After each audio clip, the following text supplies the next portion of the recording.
मेरी पहली कविता है झील के किनारे। झील के किनारे अब भी प्रतीक्षारत है मेरी दृष्टि किसी तिलस्म के उम्मीद में। सतह पर अब भी बेचैनी से टहल रहा है उदास आसमान, सांवली आँखों से निहारते हुए सिंदूरी सूरज।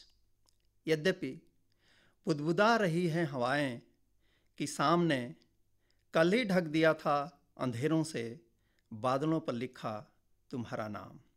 लेकिन लेकिन तुम्हारी गंध ओढ़े अब भी बेतहासा दौड़ रही है धरती, और घास पर सन्निपात की अवस्था में बेतरतीब बिखरी पड़ी हैं मेरी सभी कविताएं, लिखकर फाड़ दी गई प्रेम की पहली चिट्ठी की तरह। प्रेम की पहली चिट्ठी की तरह। दूसरी कविता, आज भी तुम्हारे खत। आज भी तुम्हारे खत। आज भी उसी सलीके से रखा है तुम्हारे खतों को। आज भी उसी सलीके से रखा है तुम्हारे खतों को, जिस सलीके से बांधती थी तुम अपने बालों का जूड़ा। जब भी मिलती है फुर्सत खोलता हूँ अक्सर टीन का वो बक्सा, जिसमें खामोशियों की कोरी चादर ओढ़े जाग रहे हैं आज भी ढेर सारे पीले लिफाफे और कुछ नीले अंतर्देशी पत्र। इन चिट्ठियों की हथेलियों में मुस्कुराता है आज भी तुम्हारा लंबा गेहुआ चेहरा, और हंसती हैं अब भी तुम्हारी बड़ी बड़ी सांवली आँखें। मेरे जेहन में घूमती हैं आज भी अतीत की परछाइयाँ, तुम्हारी पुतलियों की तरह, जो ध्वस्त कर शरीर विज्ञान के सारे नियम घूमती रहती थी कक्षा के हर उस बेंच पर जहाँ कांपता रहता था एक शर्मीला इंतजार सदैव मेरी आँखों में। सच मानो, सच मानो, जब भी जाता हूँ उत्तर पूरब के उस गांव, हर बार मनाता हूँ मैं देवता डीह बाबा, भैरव बाबा कि इस बार तो दिख जाओ तुम, कि इस बार तो मिल जाओ तुम। परंतु हर बार बुझ जाता है उम्मीदों का दिया, और हर बार लौट आता हूँ मैं तन्हा उदास कमरे में फिर से खोलने टीन का वह बक्सा, ताकि तुम्हारी यादों की रोशनी में फिर से निहार सकूं अपने उम्र भर की छाती सलीके से रखे तुम्हारे खत, सलीके से रखे तुम्हारे खत। नाकामियों के कर्फ्यू में। नाकामियों के कर्फ्यू में कैद रहने पर दुनिया की पीठ ही चुभती है आपकी आंखों में। उपेक्षा से तनी हुई रीढ़ की नुकीली हड्डियां रेटिना पर कदम ताल करती गुजरती हैं ऐसे जैसे बिगड़े हालातों में फ्लैग मार्च करती है सेना की टुकड़ी। रौदती हुई सड़कें, कपाती हुई गलियां, परंतु तुम खोलकर रात की खिड़कियां उम्मीद को पुकारते रहना, चाँद को निहारते रहना, झिझक कर ही सही पर मुस्कुराते रहना, झिझक कर ही सही पर मुस्कुराते रहना। बूढ़े पहाड़ों की भीगी हथेलियों में चाँद की धरती पर सूखी हुई नदियों की लकीरें देखना, जो ओढ़कर पराई रोशनी का दुपट्टा लगती हैं ऐसे जैसे खाली बर्तनों को देखकर माँ के माथे पर भूख की रेखाएं पहनकर बैठ जाती हैं उधार की मुस्कुराहटें, अभी अभी मायके छोड़कर आई किसी दुल्हन की तरह। किंतु तुम रुककर मुहाने पर कुछ पल दरिया की प्यास को दुलारते रहना, नदी की आस को पुचकारते रहना, झिझककर ही सही पर मुस्कुराते रहना, झिझककर ही सही पर मुस्कुराते रहना।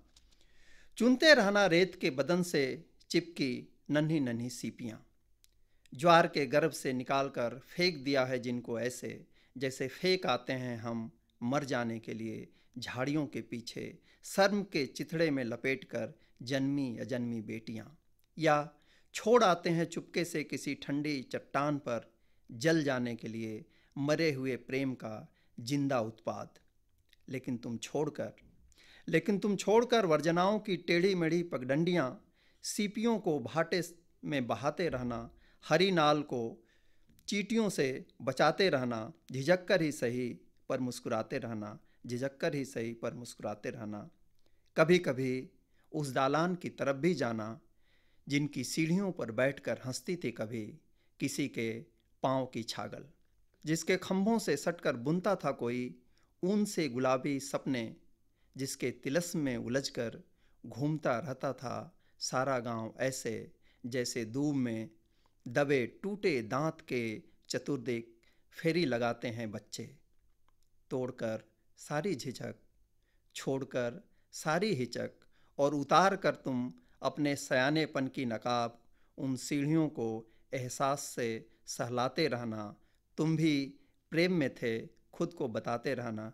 जी हाँ, झिझक कर ही सही, पर मुस्कुराते रहना, मुस्कुराते रहना, मुस्कुराते रहना। तिल एक कविता है। पेड़ के साए में आकर अपने बालों को बिखेर दिया उसने। पत्तों के पर फड़फड़ाए, अचानक साख से एक काली तितली उड़ी और चांद पर जाकर बैठ गई। चांद के मुख पर एक तिल तभी से है। चांद बहुत आहिस्ता से रात को हथेलियों में उठाकर निहारने लगा। तितली हौले से मुस्कुराई, कुछ पराग सा झरा अंबर से और छिटक गया पेड़ के गाल पर। बाएं होठ के ऊपर और नसिका के संधि स्थल के ठीक नीचे बरमूडा के त्रिकोण सा एक तिल उसके चेहरे पर तभी से है। रात ने उनीदी आंखों से समेटकर एक तरफ रख दिया अंधेरे की चादर। रात ने उनीदी आंखों से समेटकर एक तरफ रख दिया अंधेरे की चादर। ताखे में टिमटिमाता हुआ दिया बुझकर उतर आया बिस्तर पर। ताखे में टिमटिमाता हुआ दिया बुझकर उतर आया बिस्तर पर। उसने हौले से रख दिया था नम होठों से एक भीगा हस्ताक्षर उसकी शुष्क त्वचा पर। एक तिल उसके कांधे पर तभी से है, एक तिल उसके कांधे पर तभी से है। नहीं लिखता मैं कविताएं। कविताएं तब भी नहीं लिखता था मैं जब तुम चलती थी मेरी परछाई पर। क्योंकि खुद को पाकर नहीं लिखता कोई कविता। कविताएं अब भी नहीं लिखता मैं जब तुम बन गई हो साया किसी अन्य की।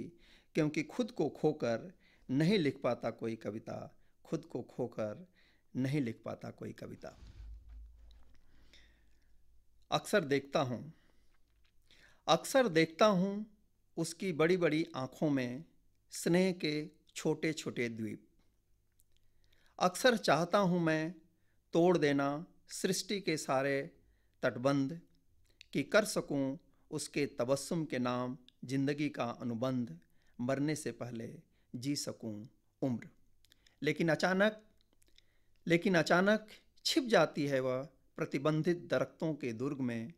खो जाती है असमंजस की बनी धुंध में।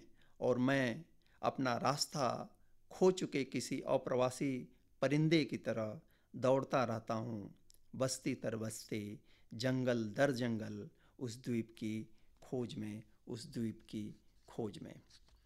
एक और कविता है। हे राम। एक शीत भरी संध्या की उंगलियों से बरसे थे अचानक 3 बारूदी अंगारे। कांप कर गिरे थे 2 निर्जीव हाथ। लड़खड़ा कर बिखर गया था एक चश्मा।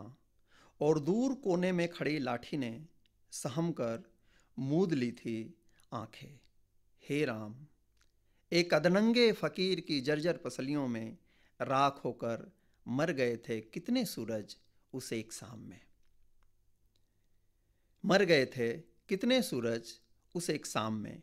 बाद की सारी पीढ़ियां ढूंढ रही हैं अनवरत स्तब्ध काले पत्थरों में दफन हाड़ मांस का एक टुकड़ा।